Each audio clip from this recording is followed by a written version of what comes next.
Y bueno, hoy la fiesta sigue y me gustaría que me pudieras acompañar a Juan, capítulo 16. Si podéis, Juan 16, versículo 4.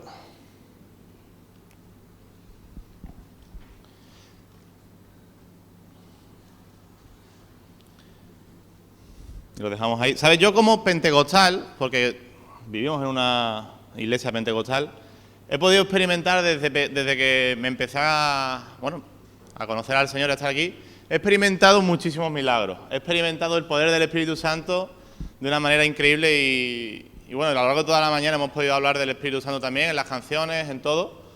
Y a mí me encanta ver el mover del Espíritu Santo en la iglesia. No solamente en la iglesia, sino en el mundo, ¿no? Y vemos que el Espíritu Santo, cuando obra en las vidas de las personas, cuando realmente podemos ver su poder de una manera clara, evidente, realmente transforma nuestra vida, transforma la vida de la persona a la cual pues el Espíritu Santo le toca. Pero como pentecostales también me di cuenta de que a veces tenemos un pequeño problema. Y es que cuando estudiamos al Espíritu Santo o aprendemos del Espíritu Santo o vivimos leemos la Biblia, normalmente nos enfocamos mucho en el Espíritu Santo de Hechos para adelante, ¿no? Vemos Hechos capítulo 2, en el que el Espíritu Santo desciende y llena a todos los que están allí, hablan lenguas y profetizan y predican la palabra de Dios con poder, con denuedo. Y vemos todo el libro de Hechos cómo el Espíritu Santo utiliza a los apóstoles, a los discípulos, para predicar no solamente a la gente, digamos, del pueblo, sino también delante de personas de autoridad, de reyes, de gobernadores. Pero hay una parte del Espíritu Santo, o mejor dicho, uno de los trabajos del Espíritu Santo, de la obra del Espíritu Santo, que a veces, de alguna forma, como pentecostales, no enfatizamos mucho, no nos centramos mucho. Me gustaría que pudiéramos ver eso, y es cómo Jesús habla acerca de la obra del Espíritu Santo en el libro de Juan. Si leemos, Juan, desde 16, versículo 4, dice: pero os he dicho estas cosas para que cuando llegue el momento os acordéis de que ya os lo había dicho. Esto no os lo dije al principio, porque yo estaba con vosotros, pero ahora vuelvo al que me envió. Y ninguno de vosotros me pregunta: ¿a dónde vas? Al contrario, porque os he dicho estas cosas, la tristeza ha llenado vuestro corazón. Os digo la verdad, os conviene que yo me vaya, porque si yo no me voy, el Consolador no vendrá a vosotros, pero si me voy os lo enviaré. Cuando Él venga, convencerá al mundo de pecado, de justicia y de juicio. De pecado por cuanto no creen en mí, de justicia por cuanto voy al Padre y no me veréis más, y de juicio por cuanto el príncipe de este mundo ha sido ya juzgado. El Evangelio de Juan es pero que muy interesante. El Evangelio de Juan se diferencia bastante de los otros evangelios, de Mateo, de Marcos y de Lucas, porque vemos en los otros evangelios que de alguna manera los evangelistas se dedican a narrar y a contar lo que Jesús está haciendo. Todos los grandes milagros de Jesús, todo lo que de alguna forma va aconteciendo a nivel histórico, los evangelistas empiezan a narrarlo, a contarlo y podemos aprender ahí todo. Pero Juan se enfoca en escribir su evangelio de una forma diferente. Jesús se enfoca y se centra en demostrar que Jesús es el Cristo. Jesús es el que dijo los profetas, que dijo el Antiguo Testamento que había de venir, y se enfocan más que en contar lo que Jesús hizo, se centra más en mostrar quién Jesús es. ¿Quién es Jesús? Jesús es ese Cristo, ese enviado de Dios. Y nos encontramos aquí en este capítulo 16, en el momento quizá más profundo y, por así decirlo, más tenso del Evangelio. Vemos que después de toda la narración de Juan, Jesús está en su última cena, su última gran noche con los discípulos, y Él, después de cenar, en medio de la cena se levanta, lava los pies de los discípulos, recordamos esa historia todos seguro, y Él empieza a dar sus últimas enseñanzas, su último discurso a los discípulos, las últimas cosas que Él les iba a enseñar antes de llegar a la cruz. Y cuando Él llega aquí empieza a hablar de muchísimas cosas, de que Él es la vida verdadera, habla de la promesa del Espíritu, y llega este momento en el que Él, Jesús, le dice a sus discípulos que Él se tiene que ir. Que su líder, que su maestro, con el que ha estado 3 años viviendo, yendo de un lado para otro, haciendo milagros, orando por enfermos, viendo señales, prodigios, maravillas, la gente siguiendo a este maestro, a este gran rabí, Él se tiene que ir. ¿Y qué es lo que ocurre con ellos? Dice el texto, que se entristecen. Ellos profundamente se entristecen. porque su maestro se va. Y esto pues suena como muy bonito, ¿no? Como muy romántico. Uy, mi gran maestro se va, yo no quiero que se vaya porque lo quiero tanto, lo amo tanto. Pero Jesús, ¿qué es lo que le dice? Os conviene que yo me vaya. Os conviene que yo me vaya. Y es muy interesante porque lo que Jesús dice es que estáis tristes, pero ninguno de los que está aquí me ha preguntado a dónde vas. Nadie de los que está aquí en esta mesa se ha dignado a preguntarme, ¿a dónde vas, Jesús? Pero esto, si sois grandes estudiosos de la Biblia o habéis leído el Evangelio de Juan, parece una pequeña contradicción. ¿Por qué? Porque si leemos un poquito antes, en capítulo 13, final del capítulo 13, capítulo 14, vemos que Pedro le pregunta a Jesús, ¿a dónde vas? Después vemos que Tomás le pregunta, ¿dónde está el camino? ¿A dónde irás? Inconscientemente. Y vemos que Felipe también le dice, ¿a dónde vas? Entonces es como un poco contradictorio. ¿Por qué Jesús dice que nadie le ha preguntado a dónde vas si lo primero que hace Pedro es preguntarle a dónde vas? Y es que Jesús conocía muy bien el corazón de sus discípulos. Porque, ¿sabes? Esto es como cuando, por ejemplo, antes que hemos hablado del Burger King, vamos a hablar otra vez del Burger King, que es un ejemplo delicioso. Cuando aquellos que son padres o madres, si tú eres padre y estás todo el día trabajando y tú el martes o el miércoles le dices a tu hijo, el sábado vamos a ir a comer al Burger King. Pues seguramente tu hijo desde el martes lo único que está visualizando es la pedazo de huevo que se va a meter entre pecho y espalda. Está mirando a ver si se va a pedir una Coca-Cola, si se va a pedir una Fanta, nada más que está soñando con hamburguesas, con pan de sésamo, está soñando ya con la ternera ahí, poder comerse la hamburguesa. Y ya la última noche, el viernes, antes del sábado, ya duerme ya abrazado ya a su almohada, pensando que la almohada es una hamburguesa también, y está todo ilusionado de que va a comer el sábado en el Burger King. Pero resulta que cuando ya llega la 1:30, papá llama por teléfono y te dice, hijo, no vamos a poder ir al Burger King. Porque tengo que irme al trabajo otra vez. Entonces, seguramente el hijo le dirá al padre, pero papá, ¿pero a dónde vas? Pero la pregunta que yo te quiero hacer, ¿realmente al hijo le importa dónde va el padre? Al hijo no le importa dónde va el padre. La pregunta básicamente lo que te está queriendo comunicar es ¿por qué no vamos al Burger King? ¿Por qué no vamos? Si me prometiste que ibas a venir. ¿Por qué? Porque muchas veces cuando los discípulos decían ¿a dónde vas? No es que se interesaran realmente por Jesús, por dónde Él iba. Lo que les interesaba era su propio beneficio. Porque si Jesús se iba, sus propósitos, los planes, lo que ellos querían, no se iba a cumplir.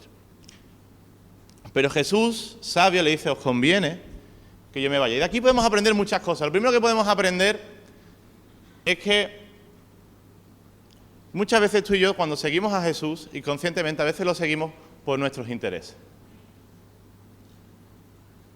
Porque, ¿sabes? Jesús es, si pensamos mal y pronto, es una oferta inmejorable. Una persona que te está prometiendo la vida eterna, una persona que te está prometiendo que en medio de las dificultades va a haber esperanza, una persona que te está prometiendo que tu vida, si tú le sigues, te va a ir no bien en el sentido de que este mundo nos ofrece, pero va a mejorar, vas a ser lleno de vida en abundancia. Y podemos seguir a Jesús por lo que Él nos ofrece. Pero podemos estar siguiendo a un Jesús por todos sus intereses, pero sin realmente amarlo con profundidad. Podemos estar delante de Jesús, ver sus milagros, ver sus maravillas, ver sus obras, alucinar con lo que Jesús puede hacer. Podemos incluso, como los discípulos hacían, orar por endemoniados, los endemoniados acabar liberándose, ver milagros, ver señales, ver prodigios, pero en medio de toda esa actividad, en medio de todo ese gran mover de Dios, olvidarnos del Maestro. Olvidarnos de amarle con profundidad, de desgastarnos por amarle, por conocerle, por preocuparnos por lo que realmente Él quiere, Él necesita, Él interesa. Porque al fin y al cabo, con todos los milagros que los discípulos hicieron, a última hora Jesús se vio solo ante la cruz. Se vio solo. Cuando estaba crucificado, solo Juan estaba allí, de todos los grandes apóstoles que hicieron grandes milagros, grandes señales, pero al final Jesús se encontró solo. Y tú y yo podemos caer en el error, a veces inconscientemente, de estar totalmente pidiéndole a Jesús, Jesús, sana mi vida, Jesús, haz un milagro en mi casa, obra con poder en mi instituto, obra con poder en mi trabajo, quiero que mi familia pueda conocerte, pero nos olvidamos de amar a Jesús. Nos olvidamos de poder amarle con profundidad, de decir, Jesús, ¿qué quieres que yo haga? ¿Qué es lo que tú necesitas? ¿Qué es lo que realmente hay en tu corazón para mi iglesia, para mi casa, para mi familia? ¿Qué es lo que tú quieres hacer conmigo? ¿Cómo puedo amarte más y cómo puedo amarte mejor? Y otra cosa también que podemos ver de Jesús es que gracias a Jesús, menos mal, que Él no nos da lo que le pedimos muchas veces o lo que queremos, sino que nos da lo que necesitamos. Es una frase que lo decimos mucho, pero cuando nos paramos a profundizar y lo aplicamos a nuestra propia vida nos damos cuenta de que muchas veces pedimos cosas a Jesús que aparentemente son buenas. ¿Qué apóstol o qué discípulo no le gustaría que Jesús estuviera todos los días de su vida al lado? Pero Jesús dice, no, os conviene que yo me vaya. Que esto también, abro un paréntesis también, es una muestra increíble, que es la mejor enseñanza que Jesús puede dar acerca del legado, ¿no? Este tema que está tan de moda del legado, ¿no? El Hijo de Dios, en vez de querer estar más tiempo haciendo su ministerio, entendió lo que tenía que hacer, lo hizo y punto y se fue. No quiso perpetuarse, sino que entendió lo que el Padre le llamó, cumplió con su misión y se fue, porque llegaba otra etapa. Cerramos el paréntesis, ¿no? Pero qué bueno es saber que cuando tú y yo oramos a Jesús, hay cosas que oramos y que le pedimos a Jesús que en sí son buenas, es decir, es bueno querer que tu Maestro esté aquí, pero qué bueno es saber que Jesús escucha nuestra oración, escucha realmente nuestra necesidad y actúa en nuestra necesidad por encima de lo que a veces nosotros queremos, por encima de lo que a veces nosotros pedimos, que aparentemente puede ser bueno, pero a lo mejor aunque sea bueno no es lo que necesitamos. Lo bueno no siempre es lo necesario en nuestra vida. Es bueno que tengas un buen coche, pero a veces a lo mejor no es necesario que tengas un coche tan bueno. Es bueno que tengas una casa grande, con espacio, pero a lo mejor no es lo que tú necesitas ahora mismo. Y a Jesús lo que le interesa es la necesidad de tu corazón, la necesidad de tu vida conforme al plan que Él tiene para contigo. Dicho esto, el Espíritu Santo se va. Jesús se va porque el Espíritu Santo tiene que venir. Y ahora es cuando Jesús dice por qué y para qué va a venir el Espíritu Santo. ¿Y qué es lo que dice el texto? Dice que el Espíritu Santo, el Paráclito, el Consolador, va a venir ¿para qué? Para convencer. Esto es una palabra muy importante, convencer. ¿Y por qué digo que es muy importante? Porque si tú te vas al original, la palabra convencer, cuando tú la escuchas normalmente en nuestro vocabulario, convencer normalmente ¿qué significa? Significa que yo hablo con una persona, yo hablo con David de un tema, o por ejemplo, hablo contigo, pues mira, yo te voy a tratar de convencer de que es mejor de que esta tarde, en vez de ir a hacer tal cosa, te voy a convencer de que es mejor otro plan. O voy a intentar convencer a Juanito de que el Barça este año va a ser mejor que el Madrid. Este año va a ganar la Champions por primera vez. Pero a lo mejor Juan pues dice, pues mira, pues no me está convenciendo porque yo veo que no, porque esto, porque lo otro. Pero eso no es lo que el Espíritu Santo quiere hacer. El Espíritu Santo, cuando viene a convencer en el original, lo que quiere decir es que va a establecer culpabilidad en el mundo. Va a hacer que tú te des cuenta de tu realidad, de tu situación. El Espíritu Santo no va a venir a convencerte, en sentido, oye, mira, ¿qué te parece si yo te digo? ¿Qué te parece si yo? Vamos a establecer aquí un diálogo, una conversación, a ver si a ti te parece bien lo que te voy a proponer. No. El Espíritu Santo viene a mostrar tu realidad, a establecer tu culpabilidad, si eres pecador o si no has conocido a Jesús, o hablar a tu situación en el momento oportuno. Pero el Espíritu Santo no viene a debatir con nosotros. Aunque Él habla a nuestra vida, Él no viene a debatir, a decir, bueno, ¿qué te parece? Porque al Espíritu Santo, entre comillas, no le importa mucho lo que a ti te parece o no te parece. Porque como Él va a tu necesidad, Él va a decir lo que tú necesitas. Y te va a hacer consciente de tu realidad. Y el Espíritu Santo viene a convencer, y la obra del Espíritu Santo, en este texto se divide en dos bloques. Lo que el Espíritu Santo va a hacer con respecto al mundo, y lo que el Espíritu Santo va a hacer con respecto a la Iglesia. Pero por razones de tiempo vamos a centrarnos en lo que quiere hacer con el mundo, ¿vale? Amén, ¿no? Amén. Habéis tardado poco. Amén. Me quería a mi casa a comer. y bueno, lo primero que nos dice el texto es que viene a convencernos. ¿De qué nos va a convencer? Nos va a convencer de tres cosas. Esto es lo único en lo que se va a centrar la predicación, en lo que queda. Convencernos de pecado, de justicia, no sabemos el versículo. ¿Y de qué? Y de juicio. No lo sabemos, lo habremos repetido 200 veces. El Espíritu Santo viene a este mundo para convencer de pecado, de justicia y de juicio. De pecado, aquí lo explica el texto, ¿no? Dice, de pecado por cuanto no creen en mí. ¿Por qué? Porque el tema del pecado es un tema, es morboso. El tema del pecado es morboso, nos gusta hablar del pecado. Hay mucha gente que no le gusta hablar del pecado porque le parece como que es muy... No hay que hablar del pecado hoy en día, es muy radical. Otra gente dice que es que, bueno, sin problema, a veces no... Porque tristemente a veces o al menos a mí me pasa, o nos pasamos de bueno, o nos volvemos unos super fariseos radicales. Pero qué bueno que Jesús sabe establecer el término correcto, ¿no? Jesús es la persona más equilibrada para hablar del pecado. Pero cuando en este texto en concreto el Espíritu Santo está hablando a los discípulos, no se está refiriendo al pecado en general, sino a un pecado muy concreto que está viviendo el pueblo judío, y es que no creían en Jesús. Porque como dice un teólogo muy famoso, León Dufour, dice que no creer en Jesús es el pecado fundamental. No creer en Jesús fue el pecado del pueblo de Israel. Por encima de todos los pecados que también cometieron, pero el pecado por antonomasia, el pecado principal que estaba estableciendo el pueblo de Israel constantemente, era no creer en Jesús. Los fariseos pecaban por no creer en Jesús. Los saduceos pecaban por no creer en Jesús. Gente que había estudiado la Escritura, pero su pecado principal era no creer que Jesús era el enviado de Dios. Era el enviado que tanto tiempo estaban esperando. Ese era el pecado principal. ¿Y por qué digo esto? Porque muchas veces, cuando tú y yo, vamos a hablar de evangelismo un poquito, ¿no? Cuando tú y yo vamos a evangelizar, muchas veces nos centramos en corregir las actitudes de las personas. ¿No? Hablamos con una persona que no es creyente y automáticamente empezamos a decir, no, porque esto está mal, porque lo otro está mal, porque tú tienes que dejar de hacer esto, porque tú tienes que dejar de hacer lo otro, porque tú tienes que dejar de decir malas palabrotas, tienes que dejar de fornicar, tienes que dejar de cometer adulterio, tienes que dejar de hacer esto, tienes que comenzar a hacer lo otro. Y todo eso no va a salvar a la persona. No estoy diciendo que esté bien, pero eso no va a salvar a la persona, porque tú y yo no nos salvamos por nuestras buenas obras. Este mundo no se va a salvar porque se porte bien. Este mundo se salvará cuando conozcan y crean en Jesús. Cuando se arrepientan de su mayor pecado, que es no creer en Él. A veces hacemos como los fariseos, ¿no? Tratamos de modificar lo externo, ¿no? El sepulcro de nuestra vida. Que la gente aparentemente sea buena, se porte bien, pero si no creen en Jesús, están igualmente en el mismo problema, en la misma situación. Y el Espíritu Santo, cuando va a hablar al mundo, cuando el Espíritu Santo evangeliza, por así decirlo, por medio de nuestra predicación, y habla a las vidas, a lo que habla y trata es el pecado en su raíz, porque la raíz del pecado es no creer en Jesús y en su mensaje. Esa es la raíz del pecado. Porque si tú y yo creemos en Jesús, si la gente de este mundo cree en Jesús, cree en su mensaje, lo demás va cambiando. Va cambiando.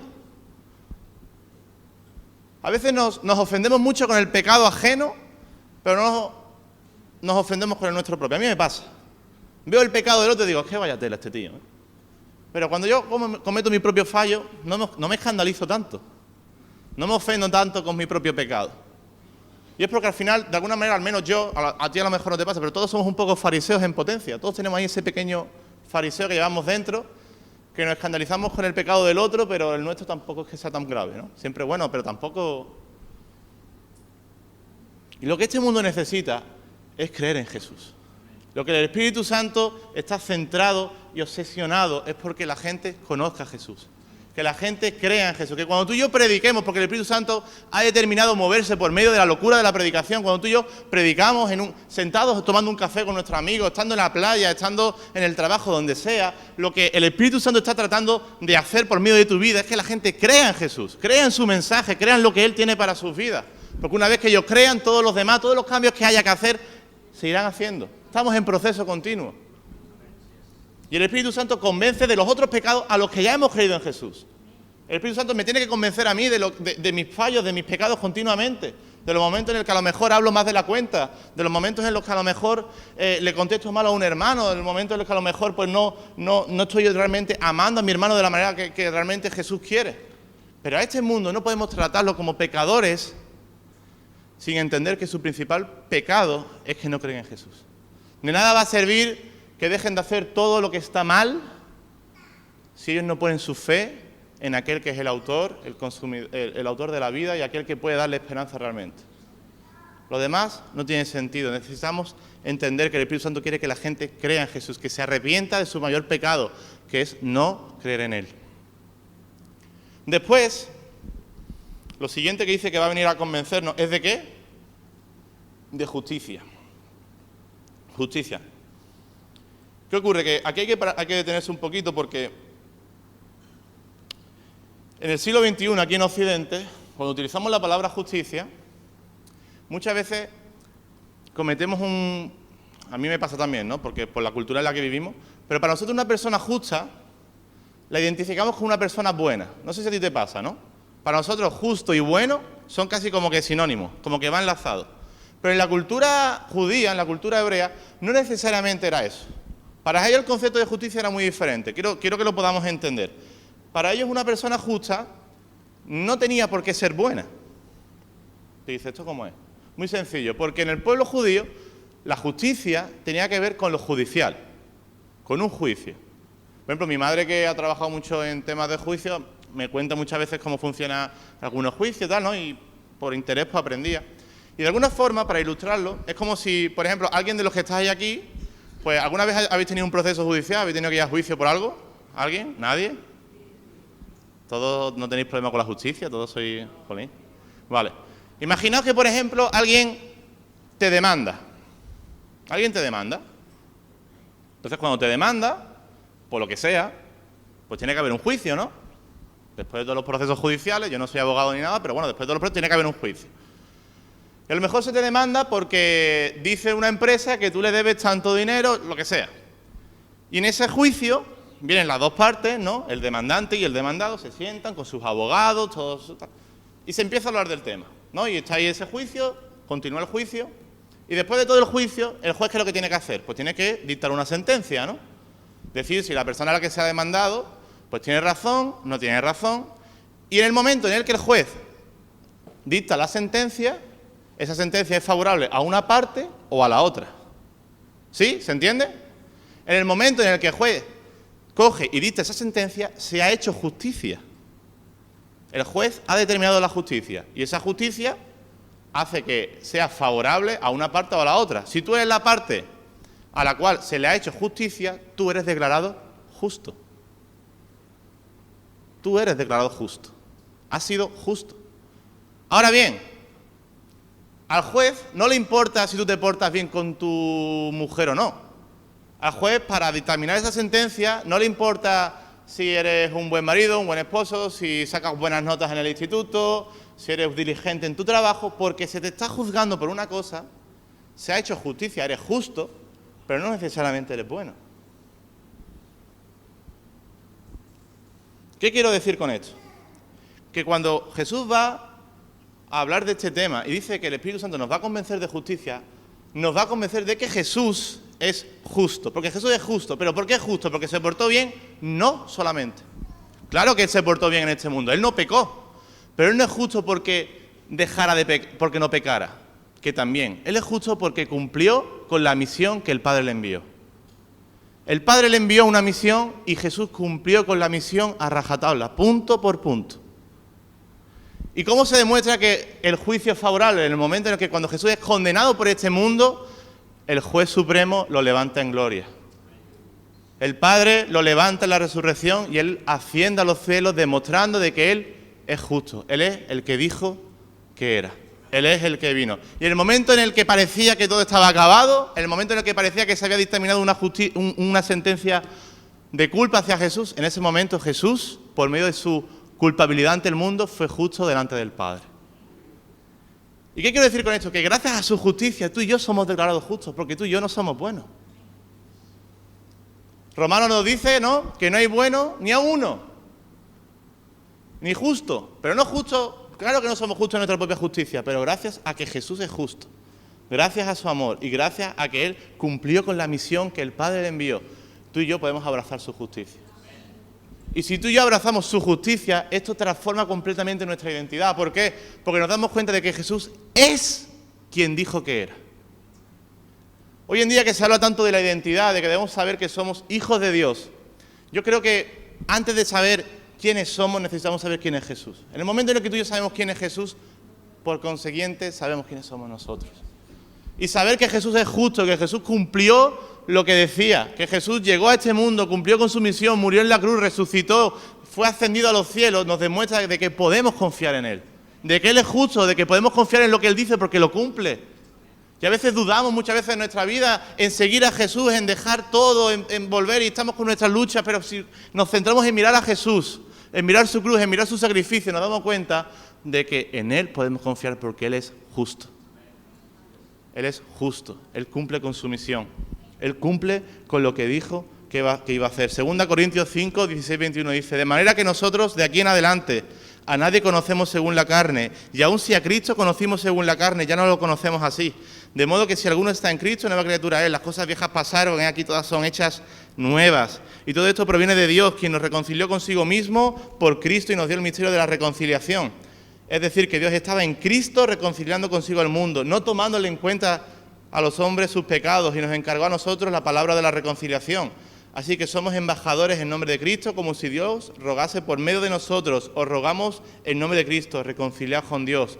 Versículo 21 dice, al que no conoció pecado, por nosotros lo hizo pecado, para que nosotros fuésemos hechos justicia de Dios en Él. Gracias a su amor por nosotros y a su muerte en la cruz, Él se hizo pecado para que para nosotros se hiciera justicia. Tú y yo hemos sido declarados justos. Hemos sido declarados justos. Se ha establecido un juicio y hemos sido favorables gracias al amor y al sacrificio de Jesús en la cruz. Tú y yo hemos sido declarados justos a pesar de nuestra maldad. Y por último, dice que el Espíritu Santo viene a convencernos ¿de qué? De juicio. De juicio, ¿no? A veces cuando en la iglesia se habla de la palabra juicio nos asustamos, ¿no? Parece como que van a venir a decirnos, ¿no? El juicio de Dios. Pero ¿sabes qué? Yo quiero dar la gloria a Dios por su juicio, porque su juicio es justo. El juicio de Dios es bueno. Ahora aquí nos dice en el texto, por cuanto voy al Padre y no me veréis más, y de juicio por cuanto el príncipe de este mundo ha sido, ¿qué? Juzgado. Satanás. ¿Qué vamos a decir de él, no? El diablo, ese personaje que para algunos es muy temido, para otros es como que, bueno, tal. Pues lo que establece Jesús es que Satanás, en el texto anterior en Juan, Jesús habla del príncipe de este mundo en 3 ocasiones. En la primera, en este mismo discurso, dice que Satanás va a ser juzgado, luego dice que va a ser juzgado otra vez, y aquí nos dice que ¿qué? Que ya ha sido juzgado. Ya ha sido juzgado. ¿Por qué? Porque el evangelista cuando escribe esto, años después de todo lo que Jesús vivió, él quiere dejar muy claro a aquellos que lean este evangelio que Satanás, el príncipe de este mundo, al que tanto temían en esa época, ya había sido derrotado. Ya había sido derrotado. No podían echarle la culpa al diablo, a aquellos que seguían a Jesús, porque el diablo ya había sido derrotado. Y la mejor manera de ejemplificarlo es ese perro, no sé si se te ha pasado alguna vez, que tú vas por la calle, por una calle en la que, por ejemplo, hay muchas casas con campo, con a lo mejor una pequeña parcela, y hay un perro que sale corriendo para ti para morderte, y a última hora ese perro, cuando parece que te va a morder, se queda ahí. ¿Por qué? Porque está atado. ¿Y qué es lo único que puede hacer el perro para que tú te asustes? Ladrar, ladrar y seguir ladrando, pero no se puede acercar más a ti, a no ser que tú te acercas al perro y te acabes mordiendo, claro. Pues eso es lo que Jesús ha hecho y seguirá haciendo con Satanás. Satanás ya ha sido declarado culpable. Ya ha sido derrotado, ya ha sido condenado. Y lo único que puede hacer es ladrar sobre tu vida. Es lo único que puede hacer. Ladrarte y seguir ladrando. Y a veces nosotros nos asustamos por los ladridos. Pero si tú y yo conocemos a Jesús, si tú y yo realmente nos enfocamos en el justo, meditamos en que Él ha triunfado en la cruz, en que Él ha logrado la victoria por nosotros, cualquier cosa que el príncipe de este mundo, que ya ha sido condenado, quiera hacer contigo, no va a poder tocarte. No va a poder tocar a los hijos de Dios, no va a poder tocar a aquellos que han sido declarados justos, porque el príncipe de este mundo ha sido derrotado. Y muchas veces venimos a la iglesia, hay gente que con honestidad dice, estoy siendo atacado fuertemente por Satanás. Yo no digo que no, pero si tú estás anclado en las rocas, estás anclado firme en Cristo, por mucho que Satanás quiera atentar contra tu vida, no va a poder tocarte, no va a poder hacerte frente. Porque el Espíritu Santo que mora en ti te va a recordar constantemente que Jesús es quien dijo ser. Jesús es quien dijo ser. Jesús no ha mentido. Y el texto continúa hablando de la obra de Jesús hacia los discípulos, que los va a guiar todo hablando. No quiero entrar ahí, pero sí que quiero que recuerdes de que todo esto que Jesús está hablando, todo esto que Jesús está enseñando a sus discípulos, tiene que ver con la enseñanza de que el Espíritu Santo quiere hacer algo en el mundo. Quiere hacer algo fuera de lo que es la iglesia. El Espíritu Santo se mueve en la iglesia, se mueve con poder, se mueve con milagros, transforma nuestra vida, sigue renovándonos, nos llena cuando necesitamos que el Espíritu Santo haga algo en nuestra vida, nos fortalece, nos anima, nos consuela, nos exhorta, claro que sí, nos llama la atención por nuestro bien, pero el Espíritu Santo quiere hacer algo poderoso no solamente aquí, sino en el mundo. El Espíritu Santo quiere hacer algo en el mundo, está obsesionado porque el mundo crea en Jesús. Me gustaría, Juan, si puedes pasar cuando puedas.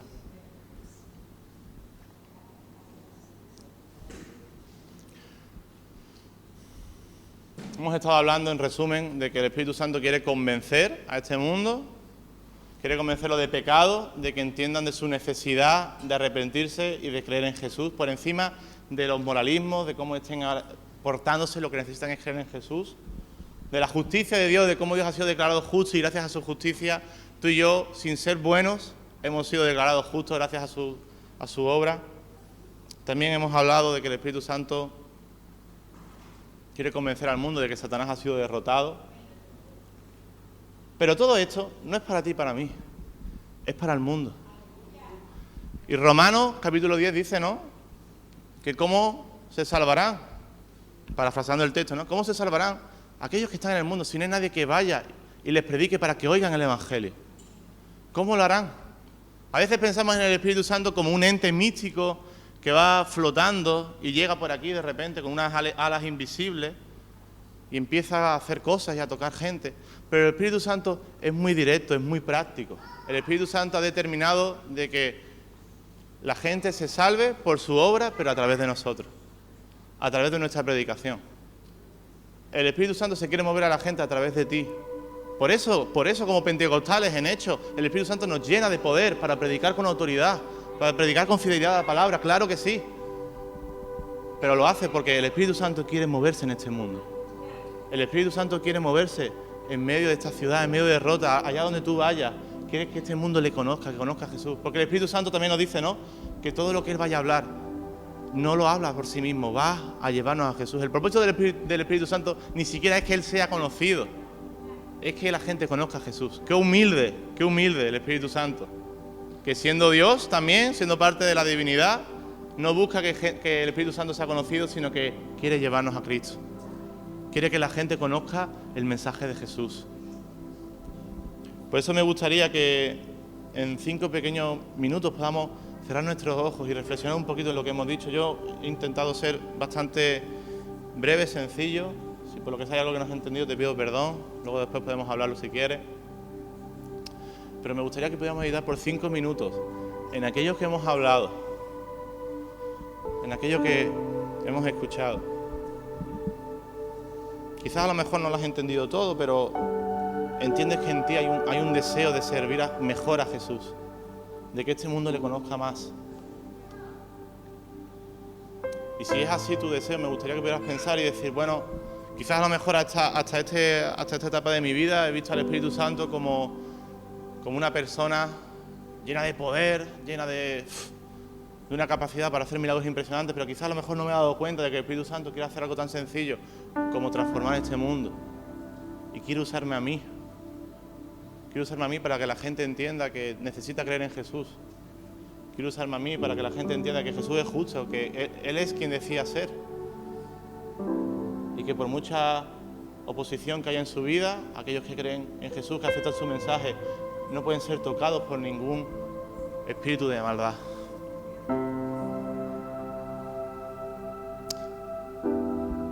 Si ese es tu deseo, pues no hace falta que te pongas de pie, o quizás a lo mejor tienes que pensártelo, porque a lo mejor es una decisión difícil. No, hay decisiones que son importantes en nuestra vida y no se pueden tomar en 5 minutos. A lo mejor necesitas reflexionar en tu casa. Pero si desde ahora tú ya entiendes que el Espíritu Santo está obrando en ti, te está invitando, te está alentando, te está desafiando a que puedas compartir este mensaje con otros, puedas compartir lo que el Espíritu Santo quiere hacer en las vidas de otros, que tú sabes que necesitan de Jesús, que quizás no son tan buenos o quizás a lo mejor se portan ante la sociedad muy bien, pero necesitan de Jesús, lo necesitan igual que tú y que yo necesito de Jesús. Si no fuese por Él quizás no sé dónde estaría yo hoy. Pero si es así, pues me gustaría que pudieras ponerte de pie o tomar, no sé, hacer lo que quieras, venir al frente, comprometerte con tu amigo, con tu esposo, con tu marido, con tu mujer. Pero que si quieres tomar la decisión, la tomes de alguna forma, te comprometas, y si entiendes que todavía no es el momento, piensa, medita en tu casa, sigue reflexionando en tu casa acerca de todo esto lo que hemos compartido.